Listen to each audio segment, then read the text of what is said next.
आपने सबने सुना ही होगा कि सजाद साहब ने आप शायद समझ कि हम इसको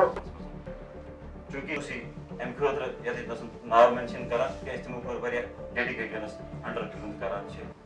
उम्मीद है जो इन थावन यमन सतरन दुकानदारन भरपूर ख्याल यकिस एडमिनिस्ट्रेशन सहित रलित मिलित कारण सु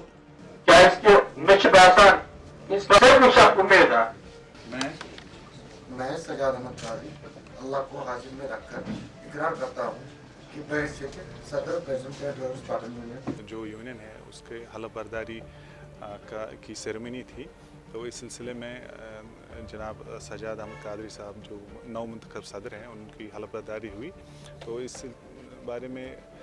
लोगों को भी इनसे काफ़ी तवक्कात है और एडमिनिस्ट्रेशन भी इनको पूरा सपोर्ट देगी। जहाँ पर भी ट्रेडर्स का कोई मसला है हमारी तरफ से उनको पूरा सपोर्ट होगा।